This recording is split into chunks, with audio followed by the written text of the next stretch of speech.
Hop, allez, on va y aller tranquillou. Eh bien, t'as vu, c'est impressionnant. Bonjour, du coup je vais me servir de toi comme passeur de slide, si ça te Mais va bien bien. sûr.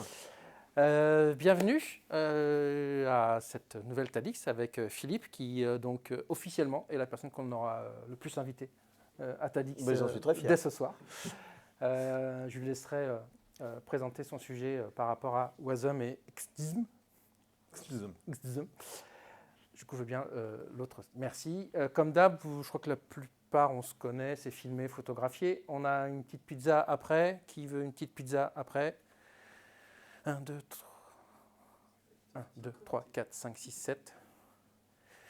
Voilà, c'est tout. Je veux bien le Next. prochain.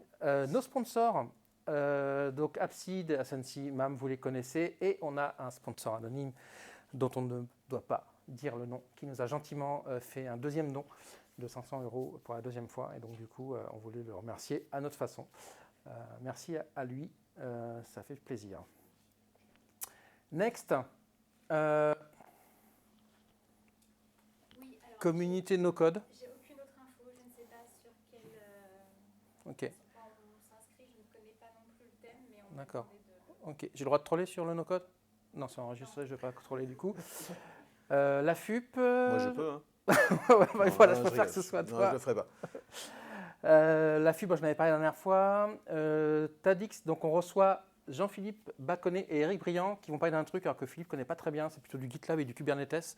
Mais du coup, ça va être un chouette petit talk de Écoute, Jean-Philippe. connaissant les deux, ça devrait être sympa. Ouais, je pense que ça va être super sympa. Petite dédicace à nos copains du Camping du Speaker, 15 et 16 juin 2023. N'hésitez pas à en parler dans vos boîtes et tout ça. Et en plus, on a un super discount TADX Love Camping qui vous donne en Bretagne, dans le golfe du Morbihan, à Baden, qui vous donne 20% sur les places pour assister au camping. Donc, n'hésitez pas. Nous, je crois qu'on se connaît. C'est toujours nous, donc n'hésitez pas à nous pinguer. Et encore merci à Roxane. Et puis du coup, maintenant, je crois que je passe la main à Philippe sur le dernier. Voilà, dernier slide. Philippe, à Ok. toi. Bah, je vais switcher Vas-y, je t'en sur les prie. miens. Hop. Oui, oui, oui. On a des petits soucis de câblage. Alors, je vais passer en slideshow aussi. Alors, je suis désolé, mes slides sont en anglais. Parce que je les ai faits dans une conf en Espagne et que je voulais pas tout réécrire.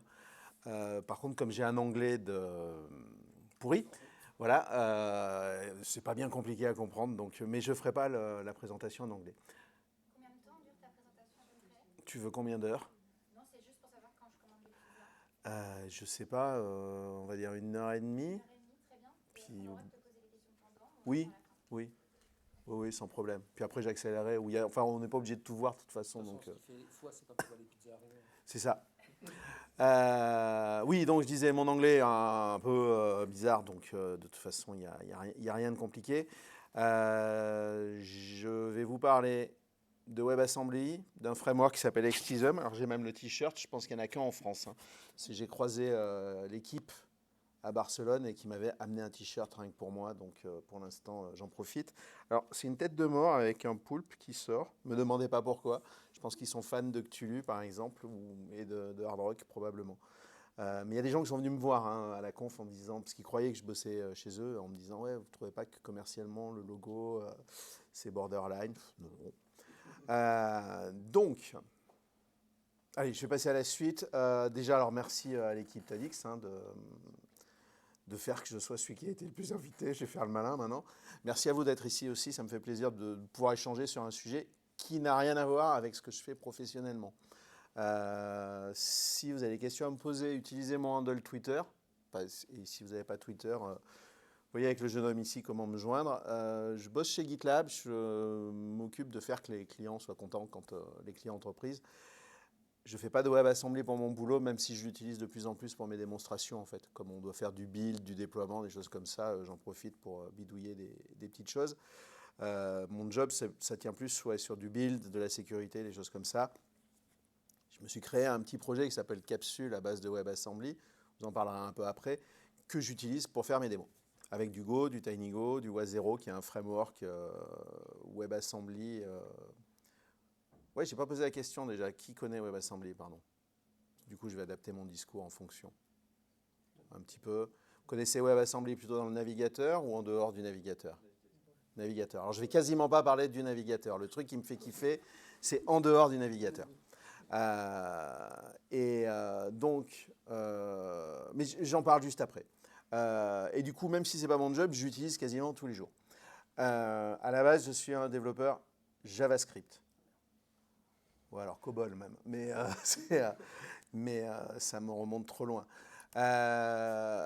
WebAssembly dans le navigateur, moi je considère que c'est déjà prod ready. Il y a déjà plein de trucs super bien qui se font et je pense qu'il ne faut pas hésiter à l'utiliser. Mes deux exemples préférés sont celui-là, c'est Google Earth sans rien installer dans le navigateur. Donc si tout va bien, ça charge. Bon, mon téléphone rame un peu, mais d'habitude c'est plus waouh. Bon, je vais lancer l'autre en attendant. Et il y a une boîte qui s'appelle StackBlitz, que j'ai lancé trop de fois, qui elle arrive à virtualiser un mini OS, mais qui tourne dans votre navigateur. Et du coup, vous avez un IDE et vous pouvez lancer du Node.js, normalement, directement dans le navigateur. Alors tout le reste de mes démos sont en local, donc j'aurai pas de problème. Bon, on y reviendra, ça va finir par charger. Normalement, c'est instantané. C'est mon téléphone qui galère un petit peu, mais c'est pas grave. Donc, dans le navigateur, c'est prod ready si vous avez une connexion Internet. Je suis aussi un développeur Java. Ouais. Alors, mon framework préféré, c'est Vertex. Parce que ça ressemble en fait à du Express.js en JavaScript. Donc, des trucs qui ne se perdent pas. J'aimerais bien pouvoir exécuter des programmes WebAssembly à partir de Java. Pour différentes raisons. Des développeurs Java, il y en a plein quand même. Donc, on ne va pas leur dire c'est fini les gars, vous changez, vous faites autre chose. En plus, Java, bon, ça marche plutôt pas mal. Il y a plein de frameworks qui existent. On ne va pas réinventer la roue à chaque fois. J'ai pas mal de clients aussi qui utilisent Java. Mais si je leur dis arrêtez Java, c'est plus la peine, il faut faire du WebAssembly, je ne vais pas être crédible. Mais il y a moyen par contre de faire, on peut le faire même sans WebAssembly, des applications Java qui loadent des plugins qui sont développés ou en Java, ou en Kotlin, ou en Ruby, enfin tout langage qui implémenté dans la JVM. Et du coup, ça vous permet d'avoir un système multilingue ou polyglotte de plugins. Ça, du coup, ça parle plus aux développeurs. Ça permet aussi à d'autres développeurs de vous ajouter des fonctionnalités à votre application, même si ce n'est pas des purs Java. L'avantage du plugin, alors cette fois-ci en WebAssembly, ça va être la taille et l'efficacité. WebAssembly, hein, ça va builder du natif, quoi. Donc ça va être petit. Quand je dis efficace, c'est qu'à l'exécution, ça va prendre moins de ressources. Ça ne veut pas dire que c'est forcément plus rapide. C'est censé être rapide. Mais par exemple, WebAssembly dans le navigateur, avant de décider de tout refaire votre site web en pur WebAssembly, faites un POC avant. La VM JavaScript, elle est vachement optimisée maintenant et dans certains cas, elle tourne plus vite que WebAssembly. Donc, si vous voulez faire du tuning pour des cartes d'affichage de cartes, en WebAssembly, ça vaut le coup. Ça ira plus vite. Mais pour d'autres petits trucs, notamment si vous voulez jouer avec le DOM du navigateur, JavaScript ira plus vite que WebAssembly. Pour plein de raisons. Ces systèmes de plugins, ils sont intéressants donc pour vos applications. On les voit apparaître dans les User-Defined Functions des bases de données, dans les filtres de proxy. Il y a Envoy Proxy maintenant, alors je pense que c'est encore en bêta, mais on peut faire des plugins en C, C++ et Lua, et vous pouvez en faire en WebAssembly aussi. Donc, vous connaissez Envoy Proxy ou pas? Je vais peut-être dire une grosse bêtise, tu connais mieux Cube que moi, mais c'est un peu comme Trafic. Non, c'est un proxy pour Cube. Sauf que vous pouvez l'utiliser, enfin proxy et reverse proxy, vous pouvez l'utiliser en dehors de Cube aussi. C'est son petit avantage, c'est moins documenté, mais on peut le faire. Donc vous pouvez vraiment l'utiliser sans être obligé d'installer un cluster. Vous pouvez faire des microservices beaucoup plus petits finalement. Ça c'est pas mal. Alors, pas forcément en lançant Java, parce qu'il y a quand même le poids de la JVM, mais une fois qu'elle est lancée et chauffée, ça va bien. Ça peut servir à faire des functions as a service, qui sont ni plus ni moins que des microservices qui sont tout petits, mais voilà. Et il y a un principe d'isolation à la base. Ça fait que vous pouvez, comme c'est isolé, normalement, le code que vous faites tourner dans Wasm n'aura pas d'impact sur le reste de votre application. Je dis normalement, on va voir que ce n'est pas toujours le cas et que du coup, vous avez besoin d'acteurs de confiance. Alors, est-ce qu'il m'a chargé mes trucs, moi? Parce que quand même, j'ai fait... Même pas. Qu'est-ce que c'est que ça? Bon, je pense que j'ai un problème de connexion, mais c'est pas grave. On continue. Hop. J'aurais pas l'effet waouh du navigateur. Et il ne veut pas me recharger mes slides. Si. Donc, pour exécuter du WebAssembly à partir d'une application qui n'est pas votre navigateur, il y a une nouvelle spec qui s'appelle WASI, pour WebAssembly System Interface, qui va définir en fait tout ce qu'il faut faire pour qu'une application haute, que vous allez faire en Go, en Java ou autre chose, puisse parler à... Enfin, charger, lancer et exécuter un module WebAssembly et récupérer des infos de ce module. Donc là, on sort du navigateur. Si c'est WASI, c'est en dehors du navigateur. Donc c'est un ensemble de standards, de specs qui vont permettre en fait finalement à votre programme Wasm, ou votre module, ou enfin votre binaire Wasm, de s'exécuter dans votre OS et de discuter avec lui. Alors, directement avec l'OS ou via un runtime, enfin via votre application. Créer une application de type CLI avec WebAssembly, c'est pas compliqué. Il y a des runtimes qui existent. Alors les plus connus sont WasmEdge, WasmTime, Wasmer. Was0, j'ai mis un petit cœur parce que j'aime beaucoup. Il y a zéro dépendance, mais ça ne cible que des applications hautes en Go. Ça pourra exécuter des modules en Rust, en Swift, ce que vous voulez. Mais l'application de départ, c'est du Go. Le projet essaie d'utiliser, d'ailleurs Envoy l'utilise dans son proxy pour faire des choses avec des filtres. L'avantage de Was0, c'est la communauté qu'il y a autour, enfin son équipe. Ils sont adorables, ils prennent le temps d'expliquer. Moi, j'ai fait mon petit projet dont je parlais au début, qui s'appelle Capsule, qui est en fait un petit serveur HTTP en Go qui load du Wasm et puis qui le sert comme du service. Dès que Was0 fait une release, en fait, ils vont sur mon projet, ils me font une merge request pour changer tout mon code et mettre à jour la release. Je trouve ça super sympa. La première fois, j'étais surpris quand même. J'ai dit, putain, qu'est-ce qui se passe? J'étais même gêné un peu. Et parce qu'il a fallu que je fasse une revue de la merge request et les gars en Go, ils sont quand même plutôt des brutes. Et pas moi. Je suis un développeur JS à la base, voire COBOL. Node.js implémente aussi maintenant un runtime WASI. Vous pouviez dès le départ exécuter du Wasm du navigateur avec Node.js, parce que c'est la même VM. Alors, de temps en temps, il fallait un peu bricoler le code JS pour pas que ça pète dans tous les sens. Mais maintenant, ça implémente la spec WASI. Donc le runtime, en fait, vous allez l'utiliser comme Java. Enfin, j'ai trop de mémoire. C'est quand vous faites Java jar et puis le nom de votre jar et vous l'exécutez, le principe c'est la même chose avec un runtime. Vous prenez WasmEdge par exemple, vous lui donnez votre exécutable et vous l'exécutez. Et normalement, tous les autres runtimes sont censés fonctionner de la même façon. Vous n'hésitez pas à poser des questions. Hein, donc, alors ça normalement c'est censé fonctionner. Oui, est-ce que c'est assez gros? Je peux grossir, hein, sinon, hein, vous dites. Hop, je fais.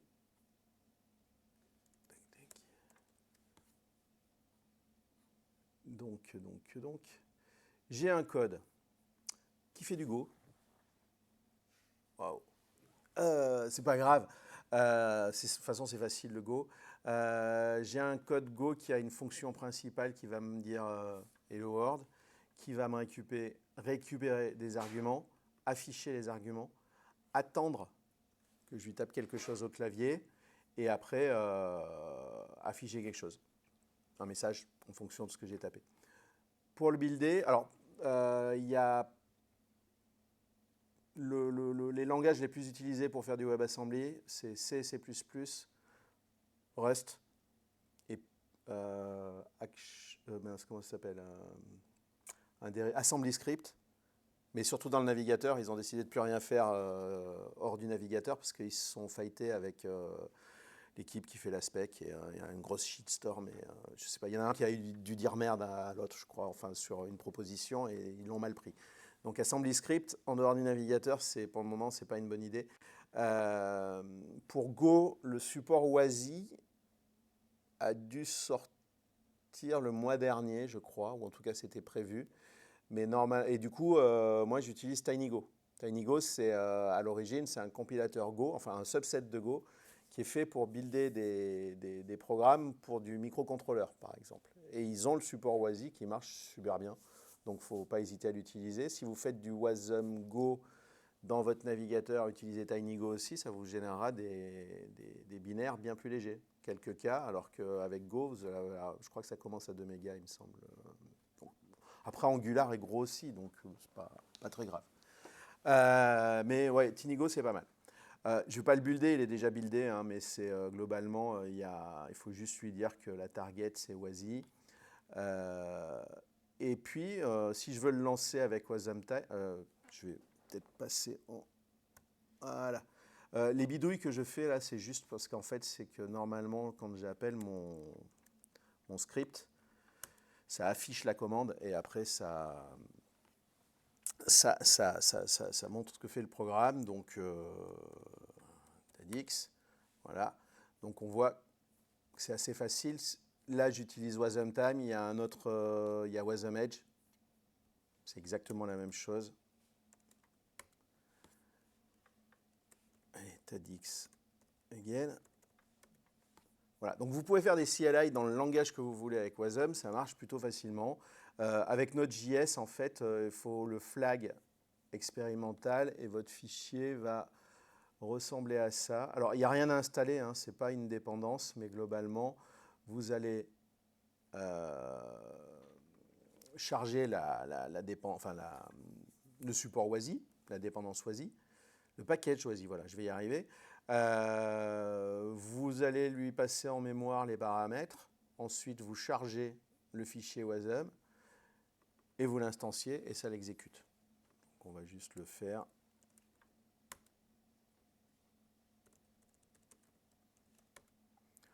Donc, l'avantage si vous voulez poker un truc pour faire du WASM, à la limite, c'est que vous avez un Node.js. L'avantage, c'est que vous pouvez faire une application pour lancer et faire des tests assez facilement. C'est plutôt pratique. Donc, CLI avec, pour WASI, c'est plutôt simple. Après, est-ce que ça a un avantage? Je ne sais pas. Peut-être pour des plugins kubectl. Je suis désolé, des fois je m'arrête mais mon cerveau continue. Hein, après, il faut savoir que la spec WASI, elle n'est pas très en avance. Donc, si vous voulez faire, par exemple, des requêtes HTTP au sein de votre programme WebAssembly, vous ne pouvez pas. Alors, il y a WasmEdge qui permet de le faire, mais ils ont implémenté un truc qui n'est pas standard, donc c'est moche. Et WasmTime aussi, mais les programmes qui tournent sur WasmEdge ne vont pas tourner sur WasmTime et inversement. Bon, alors, ils ont dit qu'ils étaient en train de le... Là, du coup, ils sortent un peu du standard. En fait, ils ont voulu un peu faire du buzz pour... ils se tirent la bourre, hein, ils aimeraient être le projet qui va réussir, parce qu'il faut quand même qu'ils fassent un peu de sous avec. Mais si vous suivez la spec, faire des requêtes HTTP, ce n'est pas possible. Donc, gardez-le à l'esprit. Si vous voulez créer une application qui, elle, va exécuter des plugins WASM from scratch, alors quand je dis from scratch with a runtime, chaque runtime fournit un SDK qui va vous permettre de le faire. C'est plus compliqué parce qu'il y a quelques petites limitations. Alors déjà, vous ne pouvez pas, pour l'instant, le debug, il n'y en a pas. Alors .NET en a implémenté un, si je ne dis pas de bêtises, mais je n'ai pas testé. Quand vous appelez une fonction WebAssembly, les seuls paramètres qu'elle peut prendre, ce sont des chiffres, des nombres. Vous ne pouvez pas passer une string. Donc ça, c'est chiant. Et elle pourra vous retourner qu'une seule valeur, qui va être un chiffre aussi. Donc ce n'est pas super pratique. Ça n'a pas accès à tout votre operating system, donc par exemple les sockets. Normalement, c'est en cours.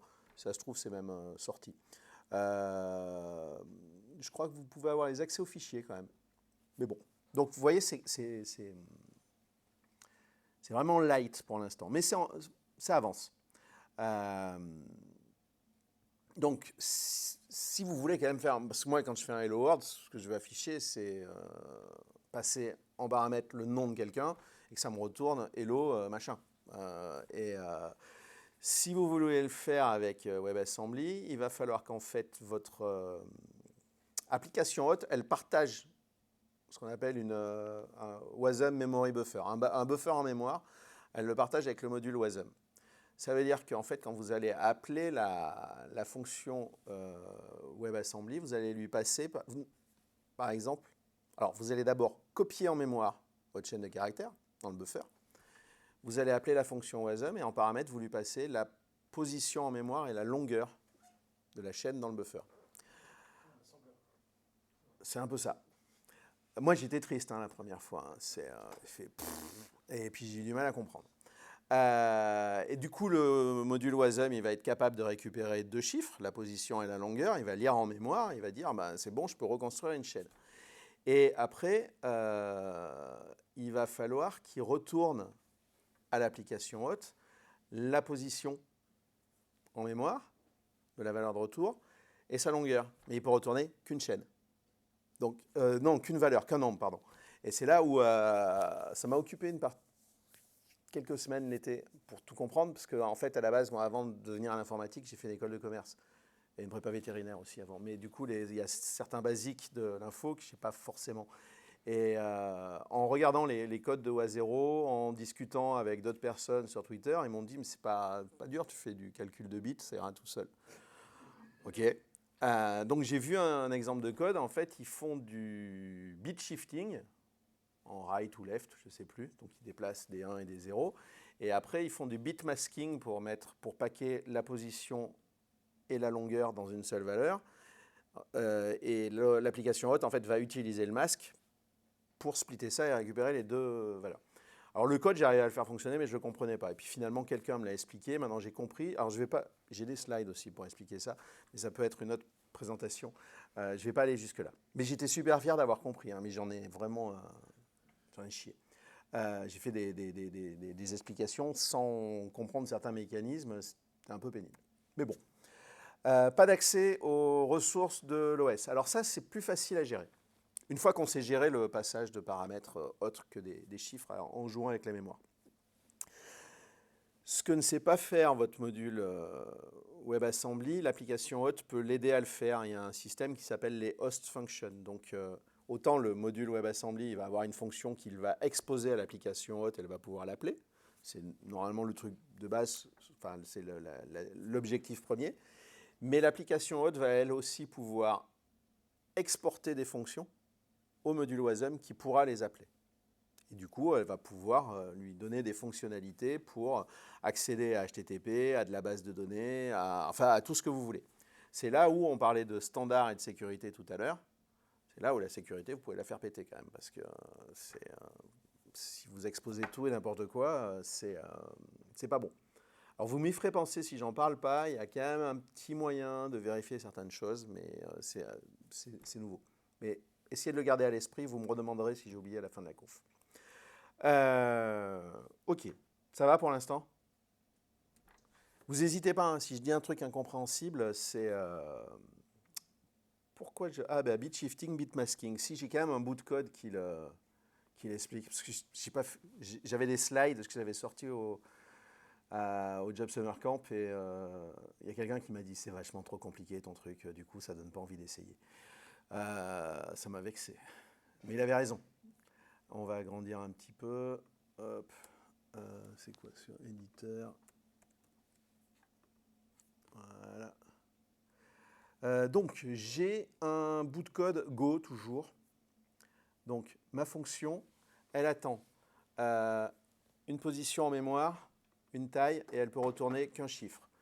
Ça compile, ça marche. Après, des fois, je me dis pourquoi j'ai utilisé un UINT32 et un UINT64. Peut-être que j'aurais dû faire que du 32 ou que du 64. Pareil, c'est des notions sur lesquelles je ne suis pas toujours sûr. Je vous rappelle, développeur JavaScript quand même, et école de commerce. Donc, En TinyGo, il faut lui mettre une remarque, enfin le mettre en remarque, exporte le nom de la fonction pour que l'application hôte puisse le voir. C'est bizarre, mais c'est ce qu'ils ont décidé d'utiliser. Et après, j'ai une fonction qui va lire le buffer en mémoire, donc qui me permettra de récupérer ce que l'application hôte m'a donné, et une fonction qui me permettra de copier quelque chose, enfin de copier le buffer dans la mémoire pour que l'application hôte puisse lire la valeur de retour. Hein, donc là, je lis la mémoire, là, je construis une chaîne, et là, je retourne une valeur. En fait, je copie en mémoire. Donc le copy buffer to memory, ce qu'il fait, c'est que il me met dans une seule valeur. Je vous jure, après, ce sera moins chiant, enfin moins compliqué. Il met dans une seule valeur la position et la taille. Et ce bout de code, je me le garde et plus jamais je veux le refaire. Donc, je l'ai buildé. Et mon application Node.js, en fait, qu'est-ce qu'elle va faire? Elle va charger le module. Ensuite, elle va l'instancier. Alors, tout à l'heure, elle l'instanciait, comme tout était dans la fonction main, ça s'est exécuté automatiquement. Mais là, je vais appeler une fonction. Donc, je vais lui dire, je lui passe un paramètre. Donc, on va changer quelque chose pour que vous soyez sûr. Je ne sais même plus comment on écrit John, si c'est ça. Que je ne vous raconte pas des histoires. J'encode ma chaîne de caractères en tableau de bits. Ensuite, je réserve de la place dans la mémoire. Alors, en fait, ce n'est pas documenté. C'est parce que quelqu'un a dit que dans une issue, il en parlait dans TinyGo. En fait, quand je charge mon module Wasm, TinyGo, de base, m'exporte la fonction malloc pour réserver de la place mémoire. Donc, je réserve de la place mémoire pour mon buffer. Je colle mon buffer en mémoire. Ensuite, je peux appeler ma fonction, donc hello world, hein, c'est celle-là. On est là, hop. En fait, une fois que Node.js a chargé le module Wasm, il voit la fonction comme si c'était une fonction JavaScript. Donc, je l'appelle en lui passant la position, la longueur, et ensuite, je vais pouvoir afficher ce que j'ai récupéré. Je vais pouvoir, avec le masque dont je vous parlais, récupérer, enfin splitter, enfin dépacker ma valeur, l'afficher, et enfin, j'aurai extrait la portion de buffer qui m'intéresse, et je vais pouvoir la transformer en chaîne. Je vous le montre juste pour montrer que ça fonctionne. Hop, c'est peut-être un peu... Non, ça va, c'est lisible. Donc j'ai bien ma position et ma taille. Ça, c'est le buffer. Alors si vous faites caractère par caractère, hein, vous reconstruisez la chaîne, et ça, c'est vraiment la chaîne que ça me retourne. Alors cette mécanique-là, on va voir que normalement, il y a... Sauf si vous avez envie de vous embêter. Alors moi, j'aime bien m'embêter, hein, c'est un peu comme des mots croisés pour moi, mais on va voir que vous n'êtes pas obligé de le faire à chaque fois. Parce qu'il y a plein de frameworks qui commencent, enfin plein, il y a des frameworks qui commencent à apparaître pour vous faciliter la vie. Je les ai scindés en deux types. Alors c'est selon ma perspective à moi, après vous pouvez les classifier comme vous voulez. Il y a ce que j'appelle moi les toolkits, donc ça va être des frameworks ou des librairies qui vont se positionner par-dessus les runtime, les SDK des runtime, et vous apporter quelques facilités. Par exemple, le code que j'ai fait, si je le transformais en librairie, j'appellerais ça un toolkit. Donc il y a le WASI SDK, Microsoft fait énormément de choses pour WebAssembly, pour .NET Core qui est déjà porté, et ça fonctionne super bien. Il y a Tetralab qui donc fait WA0. Il y a Suborbital qui est une boîte d'Ottawa qui fait un truc qui s'appelle E2Core SDK, qui est pas mal, mais comme ils ont tout chamboulé leur codebase, j'arrive plus à comprendre ce qu'ils ont écrit, mais ils font des trucs pas mal. Il y a Xtism, donc ça c'est mon petit chouchou du moment, qui est fait par la société DI Ellipso, qui elle a un logo beaucoup plus standard que celui d'Xtism, et que leur business model n'est pas fait en fait sur le framework en lui-même. Et puis vous avez ce que j'appelle moi les application host server, donc bon, j'aurais dû dire host application server d'ailleurs. Alors les toolkits vont vous permettre de faire vos propres applications hôtes. Il y a d'autres frameworks où ils vous fournissent une application haute, mais qui est opinionated quelque part, parce qu'elle est dédiée à faire quelque chose. Donc il y a Spin, par exemple, c'est un serveur HTTP qui vous permet de charger des modules Wasm et de les servir comme si c'était des microservices. Et vous les faites pour ce que vous voulez. Mais par contre, ça sera pour faire du serveur HTTP. Vous ne pouvez pas faire autre chose. E2 Core Server de Suborbital, normalement, c'est la même chose. Microsoft toujours a apporté ASP.NET en WebAssembly, ça marche très bien. Cosmonic, ils font une plateforme qui s'appelle Wasm Cloud, c'est les plus en avance, je pense. Eux, leur système fonctionne à base d'acteurs. Wasm Worker Server de VMware Octo, c'est pareil, c'est comme Spin, c'est un petit serveur HTTP qui permet de charger des modules Wasm. À surveiller de près, le truc à l'exécution est une tuerie tellement ça va vite. Moi, j'avais voulu faire des tests de charge sur mon framework à moi. Je suis allé me coucher.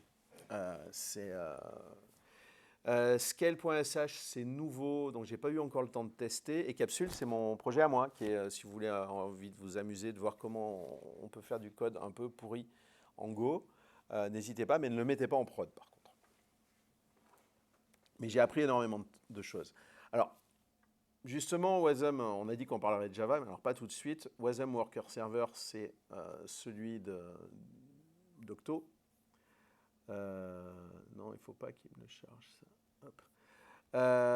Ça, c'est du Rust. Ils ont fait un espèce de framework, alors pour la partie plugin en Rust, qui fait du Rust qui est plutôt facile à lire. Moi, vous faites du Rust? Personne? Vous avez essayé? Ça pique? Voilà. Et moi, j'aimerais que ça pique moins. Eux, leurs exemples sont plutôt pas mal. C'est du Rust qui est assez lisible. On dirait du JS quand même. Alors, c'est filmé, je suis mort, mais moi, j'aime bien.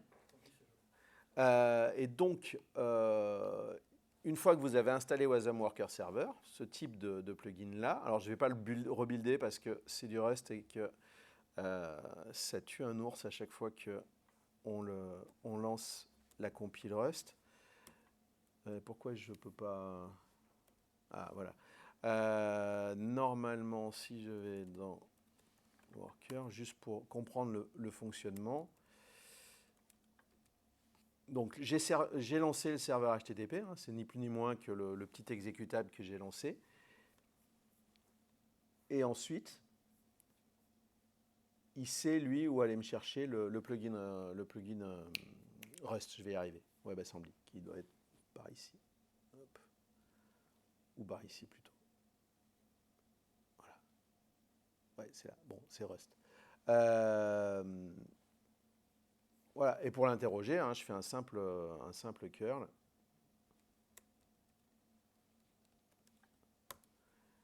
Et si je veux le stresser un peu, vous connaissez l'outil qui s'appelle E?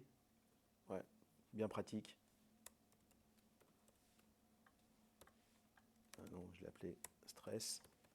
Hop. Voilà, alors lui, il a fini de le lancer, donc je ne sais plus le report, c'est là.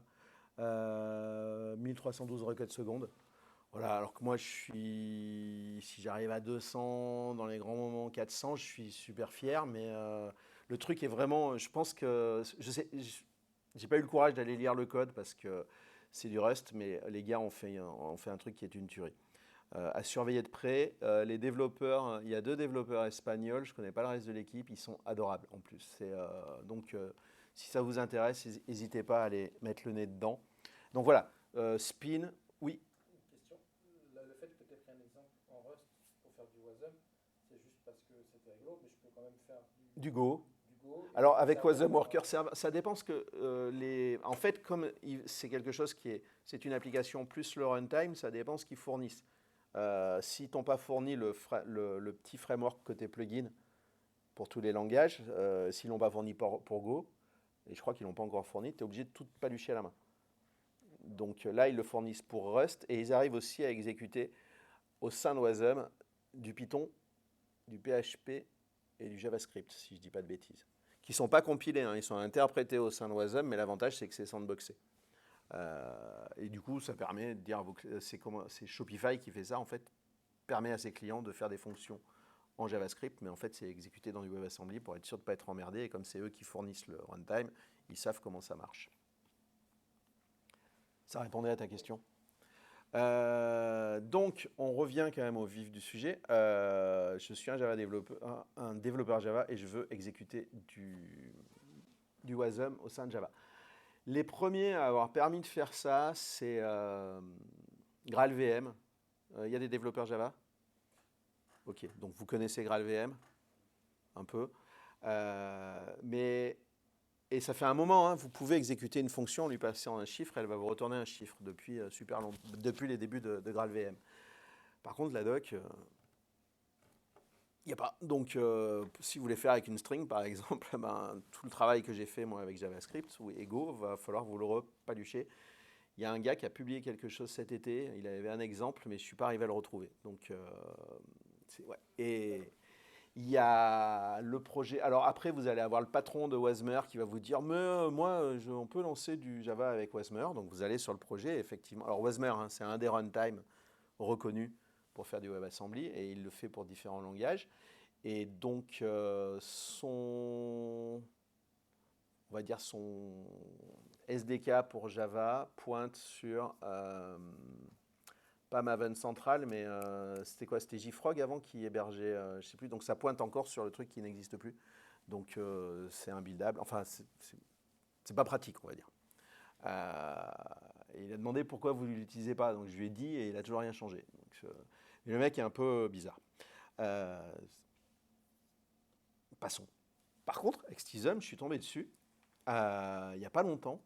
Et eux, c'est des fous. Alors, vous pouvez faire des applications hot pour du WebAssembly sur tous les langages sur la partie droite du slide, et notamment Java, ce qui m'a bien plu. Alors, il y a pas mal de gens, les SDK ne sont pas tous au même niveau. Hein. Les plus avancés vont être le Rust, Java pas mal, le Go, et Node.js, je pense. Après, je n'ai pas testé les autres. Mais il y a pas mal de communautés, hein, notamment sur la partie Erlang, Elixir. Il y a des fous furieux qui font des trucs. Et ils sont rigolos. Moi, sur le Discord, inscrivez-vous si ça vous intéresse de faire du WebAssembly. Ils sont super sympas. Je ne comprends pas tout ce qu'ils disent. Certains sont vraiment perchés, mais ils sont plutôt sympas. Par défaut, les SDK Xtism utilisent le runtime WasmTime. C'est parce que je crois que c'était un des premiers à aussi cibler ARM, ce qui n'était pas le cas pour tous les autres runtime. Maintenant, ça l'est. Mais théoriquement, vous devez pouvoir changer le runtime. Les plugins, vous pouvez faire en Rust, en JavaScript. En JavaScript, ils utilisent la même chose que Shopify, mais c'est en devenir, on va dire. En Go, c'est quoi? C'est Erlang, le lambda, là. Pas de développeur fonctionnel dans la salle. Bon, je crois que c'est Erlang, on vérifiera. Assembly Script en C et en Zig. Il y en a qui ont fait du Zig? Eh bien, vous essayez une journée et après vous dites Rust, c'est top. Voilà, c'est honnêtement. J'avais promis pour la conf que j'ai fait à Barcelone qu'il y aurait du Zig. Il y en a eu, mais j'ai passé rapidement. Et alors, le petit avantage ou le gros avantage de Xtism, alors ça vous permet de faire vos applications hot, donc vous pouvez les faire, si vous voulez, un éditeur de texte ou un serveur HTTP ou du MQTT, ce que vous voulez, mais ça vous apporte aussi des host functions toutes prêtes pour aller lire des variables en mémoire, pour aller écrire sur du fichier texte ou lire du fichier texte, pour faire des requêtes HTTP. Et ils vont en rajouter d'autres. Donc vous n'êtes pas obligé de vous les coder. Parce que quand vous faites une host function, il faut la coder, mais en plus il va falloir faire aussi toute la mécanique que je vous ai montré tout à l'heure, hein, jouer avec les buffers, la mémoire, tout ça. Et au bout d'un moment, c'est un très bon exercice. Donc pour moi, Xtism, c'est vraiment parfait. Je ne sais pas si on le voit sur le slide. Dans les hosts SDK, ils font aussi la partie navigateur. Ça veut dire qu'en fait, un de vos modules que vous aurez fait pour Go, enfin en Go, ou pour une application haute, vous pourrez l'exécuter, si vous l'avez, enfin selon comment vous l'avez codé, vous pourrez l'exécuter aussi dans votre navigateur. Donc ça, en réutilisation, ça peut être pas mal. Donc je suis un Hello World développeur essentiellement. Hein. Moi, mon job, c'est de faire briller les yeux des clients. Donc juste leur dire, ben voilà, ça marche comme ça, maintenant démerdez-vous. Allons-y sur XTism. J'en suis à combien de temps en fait?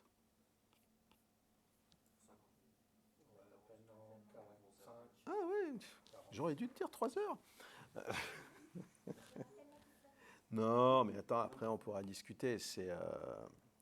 Alors déjà, il faut que je retrouve mes yeux. Hop, décidément. On va y arriver. Donc, si je veux créer... Ouais, je me suis fait des petits scripts pour aller plus vite. Je veux créer un plugin. Go. C'est pas dur. Ma fonction, elle ressemble... Alors, je vais recharger, ça c'est le problème de VS Code. Ma fonction, elle ressemble à... Alors, quand vous êtes en Go, il faudra toujours lui mettre une function main parce qu'il a besoin d'un point d'entrée main. Même s'il ne l'utilise pas, je ne sais pas comment il fait son bins, hein, mais vous en avez besoin. Et XTism, ce qu'il vous fournit, c'est de quoi aller lire la mémoire, donc ce que vous lui aurez passé en paramètres, et après, allouer de la place à la mémoire. Alors moi, je le faisais à partir de la fonction hot, lui, il le fait à l'intérieur du module, pour retourner quelque chose à l'hôte.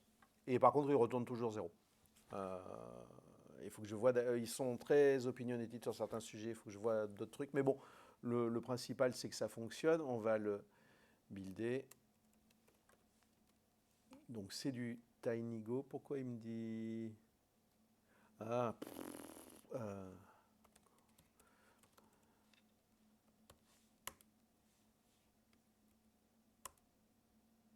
Qu'est-ce que j'ai fait imported but not used. Parce que j'ai d'autres trucs à faire. Suis-je bête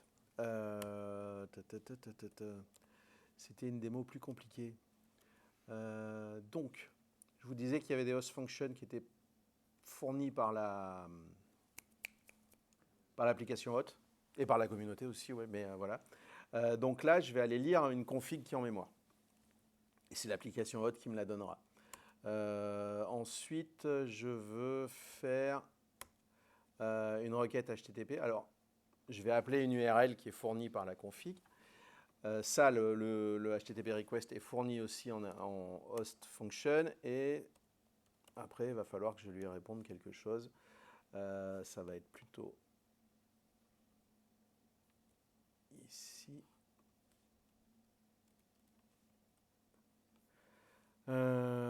Attendez, me suis perdu tout seul. Donc, je fais ma requête. C'est un get. Je récupère. Ah ouais, alors ce que je vais récupérer, c'est des données qui sont ici, sur un service extérieur. Je récupère le titre. Donc, je vais le mettre ici. Voilà. Et du coup, je vais retourner le titre, en fait. Donc, cette fois-ci, je vais builder. Déclare notre... en fait, le compilo... alors, il est où, mon impute? Ah oui, d'accord. Eh ben oui, je suis bête parce que je l'ai enlevé. Quel crétin. Hop. Finalement, le compilo Go, il est... J'ai le droit de faire ça? Non, j'ai pas le droit de faire ça. Alors, on va faire ça. Hop. Ça devrait passer cette fois-ci. Yes. Alors, il fait 112K, donc ça veut dire que le plugin, le PDK d'XTism amène un peu de poids, et aussi le fait que j'utilise la lib fast JSON, ça, parce que normalement, tout à l'heure, mon module Wasm, il devait peser 8K, je crois. Et si je veux créer une application Java pour charger ça, je ne suis pas dans le bon répertoire. Hop, à quoi elle va ressembler? Alors, c'est plutôt simple. Attendez, il faut que je mette un peu de lumière pour moi parce que j'y vois plus rien. Donc, j'ai besoin de lui dire où est-ce qu'est mon fichier. Non, alors je suis où? Je suis. Hop. Hello.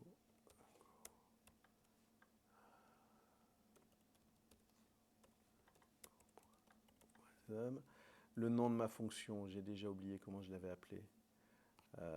C'est hello.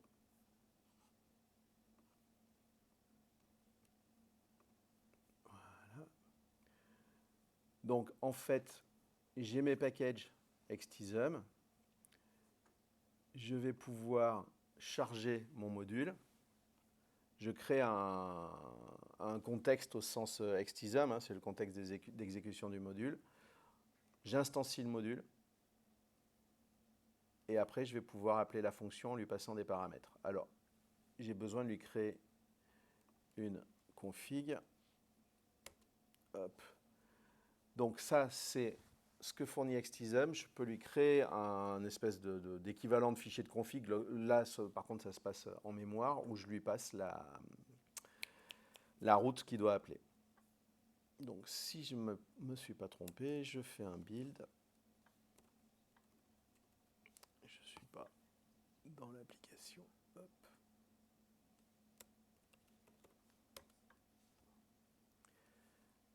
Alors, le Ah ouais, ouais, mais il va plus vite que NPM, dis donc. Donc ça télécharge. Oui. En plus, Le je l'avais déjà buildé. Mais... vieux réflexe de l'assister en développement. Là, quand tu vas loader le module Wasm, en fait, il n'y a aucun moyen, ça n'expose pas des fonctions ou des méthodes. Il faut que tu saches. Ah oui, là, il faut que tu saches à l'avance. Ouais. Il faut que tu saches à l'avance. Alors après, je pense que c'est possible. Et tout à l'heure, je parlais de sécurité et vous disiez, pensez à me dire comment il faut faire. Je pense qu'il y a moyen de le faire. Alors moi, je ne sais pas le faire, mais il y a des gens qui savent le faire. Et je vais lancer mon application. Donc, c'est juste un run. Donc voilà. Donc, il a bien récupéré le title qui était là. Donc, il y a vraiment, grâce à XTism, lancé un exécutable Wasm, c'est simple. Si vous créez un serveur HTTP qui va charger l'exécutable, en fait, le plugin, il faudra l'instancier à chaque appel HTTP, parce que sinon, l'application, en fait, la mémoire du plugin va se marcher dessus avec l'appel suivant. En fait, donc, et ça pète. Sauf avec Node.js, vous n'êtes pas obligé parce qu'en fait, avec les 20 loops, il attend d'avoir fini la première requête avant de donner la main sur le second. Donc, si ce n'est pas du Node, il faut réinstancier le plugin à chaque fois. Il y a probablement des moyens de faire autrement pour, on va dire, externaliser la mémoire, mais ce n'est pas dit que ça soit plus rapide. J'essaye de trouver un moyen, j'essaye de comprendre aussi comment, par exemple, les gars de VMware ont fait un truc qui va aussi vite. Ça me rend dingue, mais je trouverai. Mais à la base, j'ai trouvé d'autres exemples, pas que ceux que j'ai fait moi. Il faut instancier le plugin à chaque requête HTTP, sinon vous aurez des collisions en mémoire. Pareil, je rappelle, si vous avez des questions, vous n'hésitez pas à m'interrompre. Hein. Alors, est-ce que ça vaut le coup de faire ça parce que j'ai eu un doute existentiel quand même quand je préparais la première fois ce sujet-là. Oui. Alors, je ne suis pas spécialiste des benchmarks. Hein, j'ai fait une CLI en Java, donc qui est mon application hôte et qui va charger des plugins et les exécuter plusieurs fois pour faire chauffer la JVM. Et ces plugins c'est le calcul de la suite de Fibonacci. Donc, j'ai fait quand même un plugin en Java. Donc, un petit jar qui est chargé. J'en ai fait un TinyGo, deux en Rust, un qui utilise la lib CERD. Donc CERD, c'est pour faire du lire et... non, j'ai pas le bon terme. Enfin, lire du JSON, transformer une structure en JSON ou plugger du JSON sur la structure. Et serialisation, c'est ça. Ouais, voilà, merci. Et une autre avec du JavaScript qui s'exécute dans du Wasm. Bilan des courses. Si vous avez vraiment besoin de vitesse, ça vaut le coup. Ça va quand même, en fait, ça va plus vite et c'est surtout très stable en termes de vitesse. Alors que Java, qui est la courbe bleue, n'est pas forcément stable. je parle quand même en nanosecondes. Donc c'est pour ça, jetez pas toutes vos applications Java tout de suite. Java marche bien encore. Mais si vous avez des sujets... En fait, Wasm, à la base, c'était pour faire du compute. Donc si vous avez des besoins de faire des calculs, des choses assez rapides, ça peut valoir le coup et ça a un intérêt. L'autre intérêt, c'est de permettre à d'autres développeurs qui viennent de communautés différentes de fournir des fonctionnalités à vos applications. Mon use case préféré, c'est ce que j'ai nommé les nanoservices, mais c'est du microservice. Je m'étais amusé pour justement la conf à faire un serveur HTTP en Vertex, parce que quand je fais du Java, je n'utilise que Vertex, je suis accro à Vertex, en utilisant XTism. Je l'ai appelé Cracker. Alors la petite histoire, c'est que les crackers ce sont des mini satellites, vous voyez, c'est celui qu'on voit en photo, et que le framework que j'utilisais avant de suborbital s'appelait SAT. Mais en fait, c'est pas pour les ennuyer, mais c'est SAT a proposé des host functions pour lire dans du Redis, pour lire dans des fichiers de config, mais ne permettait pas de lire les variables d'environnement. Et quand on déploie sur le cloud, ou dans Cube ou ailleurs, moi, sans variable d'environnement, je ne suis pas content. Et leur réponse, ça a été, en attendant, tu n'as qu'à lire dans un fichier de config. Et du coup, ça m'a vénère. Donc, j'ai commencé à faire mon premier framework, celui que j'ai appelé Capsule. Et puis, là, je l'ai appelé Cracker. En plus, ils étaient là, les gars de Suborbital. Mais ils l'ont pas mal pris, ça les a fait rire. Mais voilà, c'était pour la petite histoire. Donc, en fait, j'ai un serveur HTTP fait en Java avec Vertex qui va exécuter du Wasm. Comment ça se passe? Donc, j'utilise Vertex et le SDK XTism pour les applications hautes. Je vais charger des modules Wasm que j'ai mis dans une registry. Maintenant, vous prenez Arbor et compatible. Sur Arbor, vous n'êtes pas obligé de mettre que du Docker, enfin des images de containers. Vous pouvez mettre autre chose. Moi, j'ai utilisé la GitLab Package Registry parce que c'est m'en servir, mais c'est simple. Mais il y a WAPM, je crois, qui permet de le faire. Donc, en fait, moi, mon application, quand elle va s'exécuter, elle sait qu'elle doit, par des paramètres, aller chercher un module Wasm spécifique quelque part dans une registry. Ou en local, mais là, c'était pour rendre la démo plus compliquée. Donc, j'ai fait du Rust, du Go, du JS, du Zig. J'en ferai plus jamais, je pense. Il y a des gens qui en disent du bien, ça s'exécute super rapidement et tout ça, mais c'est trop bas niveau pour moi. Rust, à la limite, c'est presque haut niveau quoi, à côté. Et ben, je vous montre comment ça marche. Alors, le code Vertex, alors il est un peu plus compliqué que celui que je vous ai montré tout à l'heure. On va agrandir. On va passer en 19, ouais, ça devrait le faire. Il est passé où mon code? Hop.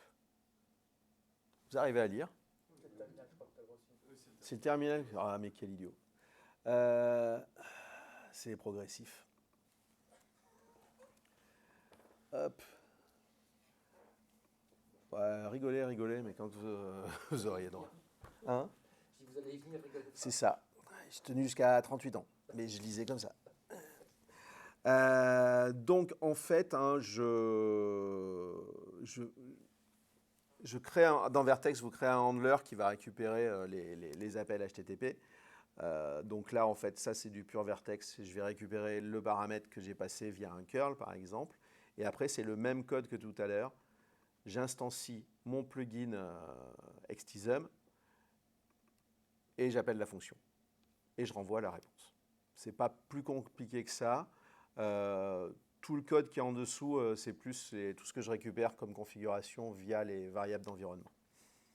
Donc, qu'est-ce que j'avais fait? J'avais Voilà.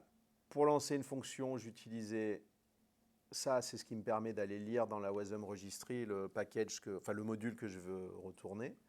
Je lui dis que mon fichier Wasm, il me l'enregistre dans le répertoire TMP une fois qu'il a chargé, qu'il écoute sur le port 8888, le nom de la fonction, l'adresse de la registry, et ensuite il exécute le module. Et je le fais 4 fois pour chacun des plugins, sur des ports différents. Donc, hop, normalement, il va me les charger. Je pense que c'est tout chargé. Non, il est encore en train. OK. Et pour appeler les fonctions, c'est juste du curl. Ouais, si je l'écris pas où il faut.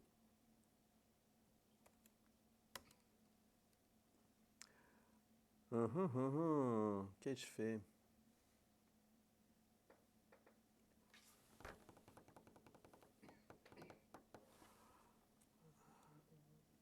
Qu'est-ce que j'ai oublié? Ah oui, il n'avait pas. Je suis allé plus vite que j'ai oublié que ma connexion et il allait chercher à l'extérieur les modules et les télécharger. Donc là, ça va plus vite.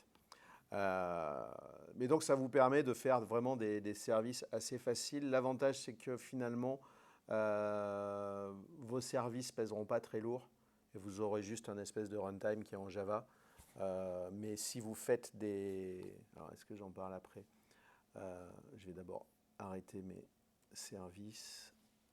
Oui. Sur les registries WhatsApp, du coup, enfin, pour les modules WhatsApp, ça fonctionne un peu comme les Docker ou ça. Tu peux versionner, en gros, ça va te récupérer que si il y a une nouvelle version qui est là. Ou tu le fais à la pogne, tu dis t'as quelle version, je télécharge. Ah bah là, moi, alors, attends, je dois avoir un truc. Où est-ce que je publie? Je le fais à la mimine. Publish. Hop. Non, il n'est pas là. Voilà, tu vois, je fais un curl sur la registrie et je dois lui passer le nom du package, la version, le module. Donc, si tu ne mets pas en place un mécanisme automatique, ça ne marche pas. Et la registrie sur GitLab, elle ressemble à ça. Ouais, décidément, on va y arriver. Mais tu dois pouvoir le faire sur GitHub. Arbor, je sais le fait. Bientôt sur Docker, tu pourras publier tes fichiers Wasm. Et je crois que tu ne peux pas pour l'instant. Par contre, dans Docker, maintenant, ils ont fait un truc, c'est... ils ont fait un shim qui marche avec Wasm Edge, avec Spin aussi, et ça fait qu'en fait, ça détecte que tu veux faire du Wasm, et en fait, ça ne te charge pas un container, ça te charge que le runtime Wasm et ton fichier Wasm. Donc du coup, à déployer sur Cube, quand ça sera complètement cuit, ça va être génial parce que tu vas consommer beaucoup moins. Donc voilà, moi, mes fichiers sont là. Et donc c'est la registrie en fait qui historise, mais c'est à moi de faire ce qu'il faut pour les changements de version. Je vous montre Zig avant de passer à la suite quand même. Non, mais peut-être que ça va vous plaire. Alors vu comme ça...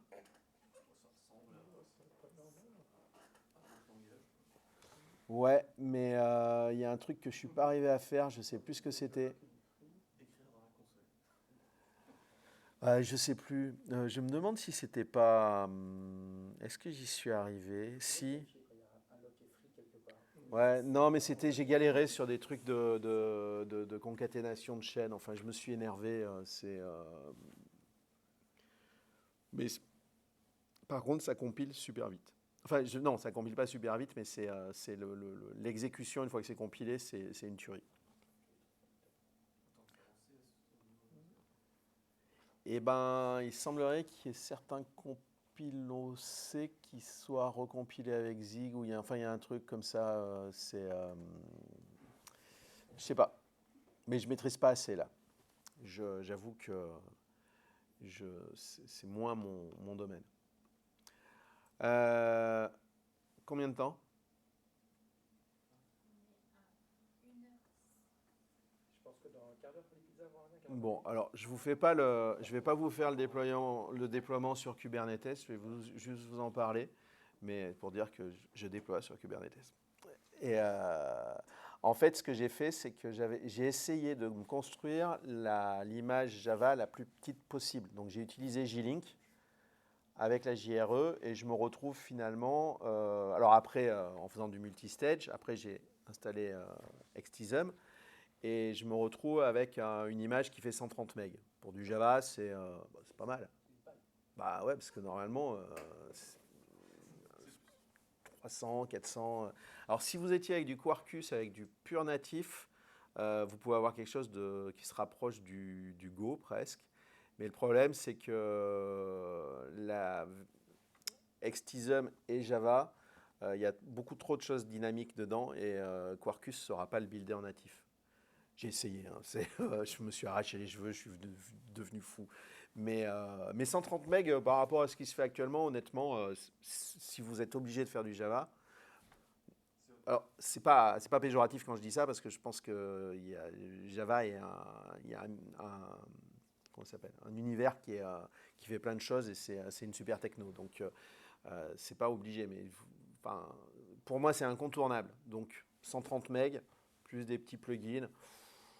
Honnêtement, déjà, ça fait une grosse économie, 130 MB, surtout dans du Cube quand on fait 600 pods, machin. Donc, en fait, ma démo sur Cube, elle a déjà l'image de Cracker, enfin mon runtime Java, qui est préchargé.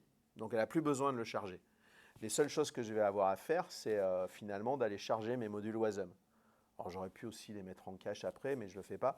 Mais du coup, quand je change quelque chose avec une variable d'environnement et que je fais un kubectl apply sur mon changement, les changements il n'y a que les changements de plugins qui se font finalement. Donc ça va être quelques cas qui seront téléchargés et du coup ça va accélérer les redéploiements par exemple. Et votre cluster il va consommer moins. Donc c'est un moyen de réduire vos consos WebAssembly, même avec du Java. Mon message, c'est qu'en fait, il ne faut pas jeter Cube non plus. J'ai mis très longtemps à aimer Cube, maintenant j'aime bien, donc, mais faut pas. Mais je bossais dans une boîte qui était anti-Cube, donc c'était compliqué. Et maintenant, j'adore. Donc la démo K3S, je ne vais pas vous la faire. Je l'avais en K3S et sur Sivo.com. Un jour, je la ferai sur VH, promis. Donc une de mes premières conclusions, c'est si WebAssembly, ça vous intéresse, commencez avec XTism, c'est plutôt pas mal. Et vous pouvez déployer des services un peu n'importe où sur du Cube ou ailleurs. Mais j'ai pas fini puisque j'ai encore quelques. Alors, est-ce que je vous parle du Golang host? Non, c'est pas la peine. Mais ce que je vous ai montré en Java, vous pouvez le faire en Go et l'avantage c'est que l'exécutable compilé sera tout petit. Donc là, ça vaut le coup. Et que vous pouvez faire des images Docker avec from scratch, donc qui pèsent rien du tout. C'est pour ça que mettre un runtime dans Docker, enfin ce qu'ils sont en train de faire Docker à WasmEdge, je ne suis même pas sûr qu'il y ait un réel intérêt. Avec une image from scratch, c'est juste trop facile. Vous pouvez faire des host functions avec Node.js facilement avec XTism. Juste, on va voir le code. Parce que si vous ne pouvez pas donner de super pouvoir à votre plugin Wasm, ça a moins d'intérêt, quoi. Vous allez faire des suites de Fibonacci, vous allez très vite vous ennuyer. Donc, ils ont fait ça pour différents langages. Pour Java, alors quand j'avais préparé la presse, c'était pas encore disponible. Pardon? C'était l'autre, c'était pour ça. Ouais, merci. Où est-ce qu'il est mon code JS? Hop.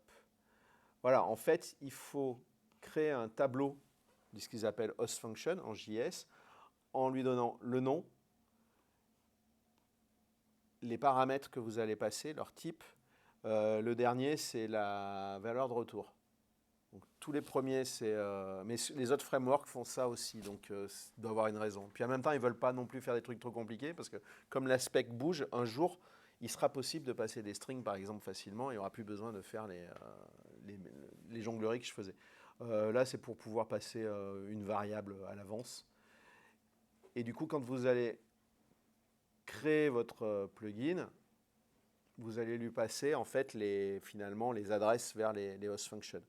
Et dans les autres langages, alors ils ne l'ont pas implémenté dans tous les SDK, mais ça doit être en Java, je ne les ai pas testés, mais Java, Go et Node.js, ça y était.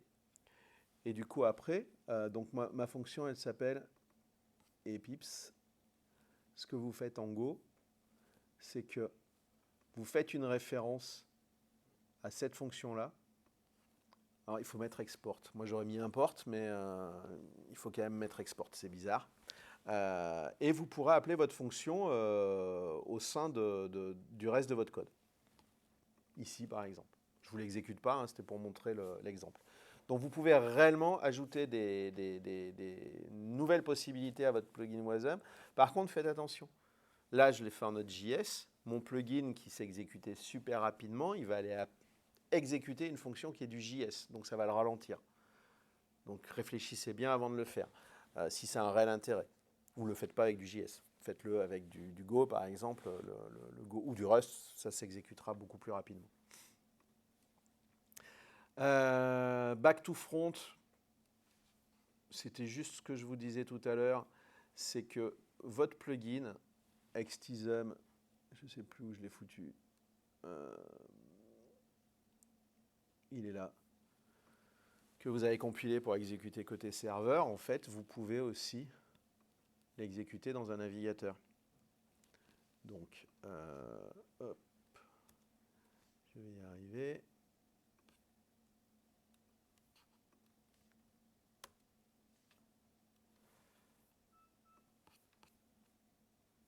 Ah bah ça marche moins bien que tout à l'heure. Qu'est-ce que j'ai fait encore comme... Ah mais oui. Hop, je ne suis pas dans le bon répertoire.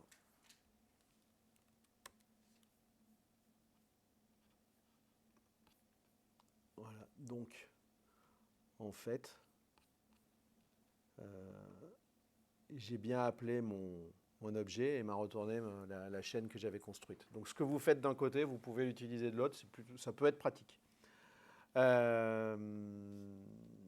Normalement, j'ai bien fini. Pourquoi je ne l'ai pas mis le lien? Alors attendez, j'ai un lien ailleurs. C'est ce dont je voulais vous parler. Ouais, c'est ça. Est-ce que c'est lisible? La boîte qui a fait Xtism, son business est plus sur la partie, notamment la sécurité, et ils ont fait un outil, le jour où ils ont annoncé leur levée de fonds, ils ont fait un outil qui s'appelle ModSurfer, et qui est un exécutable qui permet d'analyser un module Wasm compilé. Donc si on leur fournit des spécifications à respecter, par exemple, je veux que mes paramètres d'entrée, ça soit ça, qu'il y ait un seul, que mon résultat soit ça, que le nom de la fonction soit ça, qu'il n'y ait pas plus de deux fonctions, qu'il y ait obligatoire, que main et destroy soient exclus du truc, enfin des specs. Dans une CI ou à l'exécution, vous pouvez vérifier tous vos modules Wasm. Donc ça vous amène une sorte de sécurité. Et c'était, pourquoi c'est pas dans les slides, c'est parce que je me suis amusé là-dessus ce week-end. Mon petit jeu depuis la conf à Barcelone, c'était de pouvoir le réutiliser dans GitLab CI, parce qu'ils ont donné un exemple avec GitHub Action, donc j'étais un peu vexé. Ah ouais, mais c'est... Donc maintenant, en fait, quand je build mes modules, je peux les tester avec le descriptif YAML, et ça va m'afficher dans le code quality de GitLab CI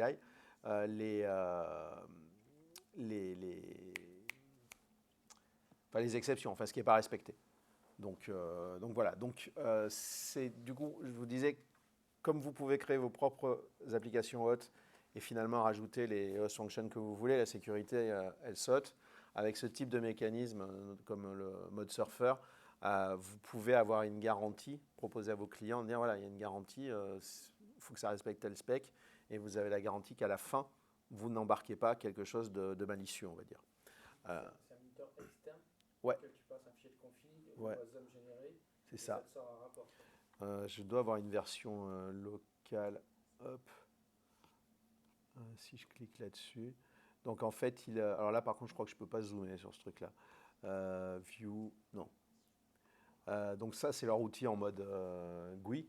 Et en fait, il analyse tout ce qu'il trouve dans le module Wasm.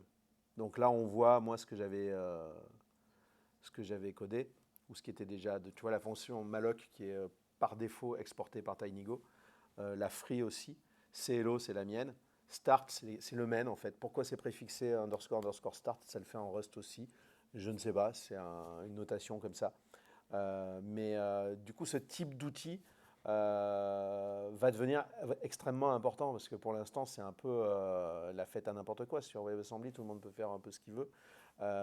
Les gars qui sont capables de dire, moi, je vous garantis que ce que je vous fournis, c'est sécure, seront devant les autres, quoi. On n'a pas moyen, quand on est un hôte, de bloquer les appels de fonctions exposés par l'hôte, par exemple, pour dire... Ah bah si, tu peux, mais il faut que tu le codes. C'est un peu comme les Java Policy. Policy, pardon. Policy, je sais plus. Tu peux dire à Java quand il s'exécute que tu n'as pas le droit d'aller lire dans le fichier, tu n'as pas le droit d'écrire, des choses comme ça. Mais là, il faudra te le coder. Mais les modules WebAssembly, surtout si on raisonne en termes de plugins, tu ne vas pas forcément connaître leur origine. Mais c'est un problème qu'on a depuis la nuit des temps, même avec les containers. Donc, il faut être prêt à l'avance pour pouvoir finalement se sécuriser le plus possible. Et c'est là où je pense que Dailipso, ils ont un cran d'avance par rapport aux autres grâce à ça. Aussi grâce au fait qu'ils ont montré qu'avec leur framework, tous ceux qui avaient fait leur framework applicatif, tu peux faire pareil, quoi. Donc, sauf que tu vas pouvoir le faire à ta sauce. Mais la partie sécu sera, je pense, le problème auquel il faudra faire attention dans les années à venir. Je dis années, parce que l'aspect quasi, comme ils sont encore en train de discuter sur plein de choses, c'est pas gagné. Donc, c'est même pas sûr que ce soit les types plus complexes qui arrivent en premier. Il y aura d'autres choses, je pense. Ce qui serait bien, c'est la gestion des exceptions, par exemple, des choses comme ça. Parce que quand ça pète, ça pète, quoi. Alors, si vous savez lire, c'est pas de l'assembleur, c'est du WebAT, je crois. Enfin, il y en a qui arrivent à lire dedans tranquille, mais moi, j'y arrive pas. Voilà. Et c'est ce qu'essaye de faire Dailipso, quoi, c'est de fournir des outils qui permettent un petit peu de se plonger dans la mécanique des choses et d'en comprendre de la comprendre plus facilement. Et c'est vrai qu'avec leur outil, c'est presque lisible ce qu'ils affichent, quoi. Le truc est tout bête, on a un fichier de spec, il faut le respecter. Point barre. C'est tout con, mais au moins ils le fournissent. Et j'ai fini, du coup, si vous avez des questions, parce que vous avez été sage, vous n'en avez pas posé, quoi, à part toi. N'hésitez pas. Merci. Juste les synchros, je crois que les pizzas arrivent. Ben, j'ai fait mon maximum, parce que je pouvais encore dire plein de trucs. Vous avez des questions ou pas Oui. C'est justement la gestion des erreurs quand un truc qui pète dans ton module web, comment tu vas récupérer un code. Parce que là, tu récupères forcément une valeur de retour. En fait, c'est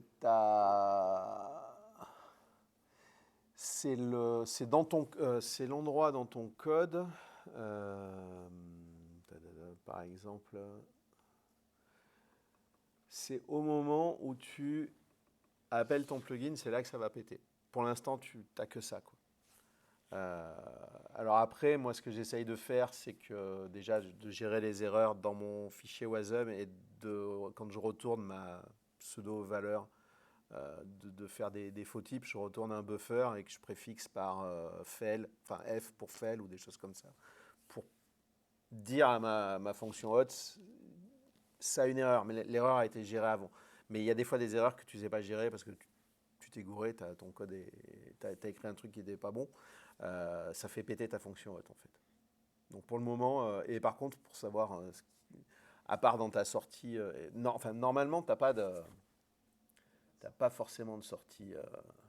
Il faut une host function qui fasse un output dans ta console. Alors maintenant, les frameworks le fournissent.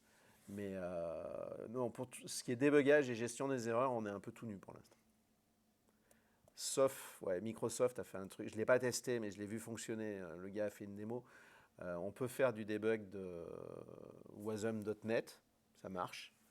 Donc je pense que si eux ils sont arrivés, et ça marche plutôt bien, on avait l'impression de faire du .NET classique et de débugger dans Visual Studio. Donc s'ils y sont arrivés, il n'y a pas de raison que les autres n'y arrivent pas. Alors après c'est Microsoft qui a une force de frappe qui est quand même conséquente. Mais après c'est relatif, il faut se souvenir de .NET 1.1 a été présenté au monde en 2000, je crois, ou 99, un truc comme ça.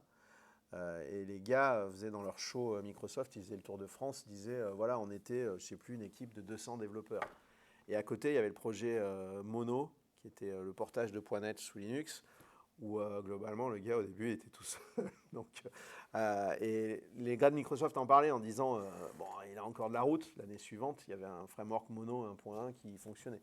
Ou 2 ans après, je ne sais plus. Mais le gars était tout seul. Donc après, bon, le gars est un peu une brute aussi. Puis il y a la communauté quand même derrière.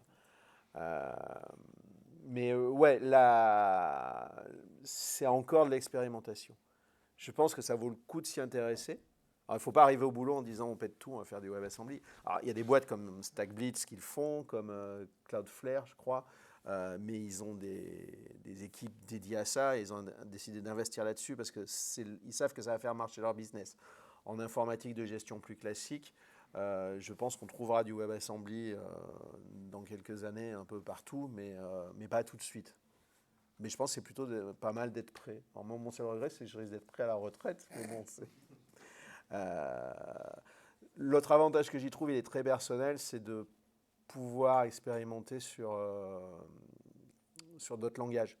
Ça fait un moment que je me dis, je voulais apprendre Go, ça a été une excuse pour faire du Go. Ça a repoussé un peu l'excuse pour faire du Rust, mais par contre, de temps en temps, je fais un peu de Rust. Selon comment, par exemple, les Wasm Worker Server, leurs exemples en Rust sont super simples à utiliser, super clairs. Donc ça donne envie d'en faire. Sur Spin, leur exemple en Rust est un peu plus compliqué. Autant dans Wasm Worker Server, j'ai compris comment récupérer une valeur qui vient de la request. Autant dans Spin, j'ai pas compris en fait. Donc, faut que je lise la doc, mais leurs exemples sont moins parlants. Mais c'est un. Il y a des cas déjà qui, je pense, sont intéressants et utilisables, mais c'est très spécifique. C'est les User Defined Functions. Bon, pour l'instant, il n'y a que ScyllaDB qui le fait et une bêta de PostgreSQL, je crois, le permet. Hein? Oui, c'est déjà pas mal, mais pour l'instant, mais il y a pas, on n'en entend pas parler. Mais il doit avoir une version de PG ou une branche sur laquelle c'est possible. On le voit de plus en plus donc, dans les filtres de proxy. Et puis Docker qui s'est mis à fond là-dessus et qui essaye de courtiser tous les projets runtime. Et inversement, hein, ceux qui font les runtime, en fait, c'est des petites boîtes. Ils arrivent sur le marché, ils sont tout nouveaux. Ça les arrange énormément de bosser avec Docker qui a quand même une présence. Donc ça va peut-être être le renouveau de Docker sur cette partie-là. Je pense que c'est bien joué. Alors normalement, si c'est un sujet qui vous intéresse, je ne sais pas encore quand. Il m'arrive de faire des Twitch, mais pas fréquent, enfin je veux dire, pas de manière régulière. C'est quand ça me prend. Quand j'étais à Barcelone, il y a un gars qui est de Rouen, qui s'appelle George, qui bosse chez Docker, qui a fait une présentation là-bas. Et il bosse justement sur la partie faire tourner du Wasm dans Docker sans container. Et il m'a dit qu'il était d'accord un jour pour faire un Twitch pour qu'il m'explique tout ça. Donc, si vous me suivez sur Twitter, à un moment donné, je vais expliquer que George va m'expliquer comment ça marche. Et je vais lui poser toutes les questions bêtes. Donc, venez sur Twitch si vous avez des questions bêtes, n'hésitez pas à les poser. Ça vaut le coup. Je ne le connaissais pas, il est super sympa, il explique les choses super simplement. Et il est pile en plus sur le sujet qui m'intéresse moi. Donc, voilà. Et j'ai fini. Enfin, ça dépend si les pizzas sont là. Sinon, je continue. Hein. J'avais une dernière question.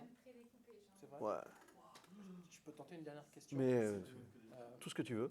Juste pour ça, si je dis une bêtise, en termes de use case, si par exemple, je sais pas, je suis un éditeur de logiciels, pas de proxy, enfin des trucs assez pointus et assez atomiques, et je veux pas me faire chier en fait à créer autant de libs ou de versions que j'ai de langage. Est-ce que je peux juste dire, moi je crée un livrable Wasm, et après démerdez-vous dans n'importe quel de vos technos pour utiliser le truc que je suis en train de vous fournir, ou c'est pas du tout un use case Pour l'instant, je pense que ce n'est pas un use case. Par exemple, tu développes ton application hôte qui va charger du Wasm. Et pour simplifier les choses, tu vas vouloir que ton plugin Wasm en Go soit facile à utiliser. Donc tu vas écrire un espèce de toute la mécanique pour échanger des chaînes de caractères, par exemple, en mémoire. Mais en Rust, il va falloir que tu réécrives la même chose. Et puis en Zig, il va falloir que tu réécrives la même chose. Donc en fait, ces boîtes-là, comme XTism, te fournissent cette couche d'abstraction. Et là, dans ce cas-là, ton use case peut être intéressant. Il faudra utiliser XTism. Après, peut-être que quand la norme WASI aura évolué et va finalement implémenter ce que les autres fournissent en attendant parce que ça n'existe pas, ce sera peut-être plus simple. Et ça sera, par contre, ça risque d'être un peu la mort de certains des frameworks et des boîtes qui font ça actuellement, en fait, qui pallient au manque de WASI. Et c'est pour ça que j'en reviens sur Dailypso, le fait de eux dire, moi, le SDK, on le fournit, mais c'est open source, on vous fournit tout ce qu'il faut pour bosser. Par contre, nous, notre business model, là où on veut faire de l'argent, c'est la partie sécu. Je pense que c'est bon. J'avais discuté une première fois avec le développeur, il était embêté, il me dit ça me gêne, je suis un développeur open source et il y a un truc que je vais mettre payant. Et je fais, c'est bon, quoi. Faut manger, quoi. Déjà, tous les SDK, tous les PDK sont open source, donc ça permet de faire plein de trucs. Est-ce que c'est eux qui dépasseront tout le monde? Je ne sais pas, je leur souhaite. Après, il y a Wasm Cloud qui est vachement en avance, mais Wasm Cloud c'est Cosmogonic qui fait Wasm Cloud. Cosmogonic a été créé par, je crois qu'ils sont plusieurs, je ne sais plus combien ils sont, mais déjà qui avaient déjà créé des startups qui sont riches de chez riches. Donc eux, l'argent n'est pas un problème. Donc ils ont le temps d'implémenter les choses proprement, comme ils veulent. Mais par contre, ils fournissent déjà une plateforme cloud qui permet d'exécuter tout ça. Fermion le fait aussi, hein, mais ils sont un peu moins en avance.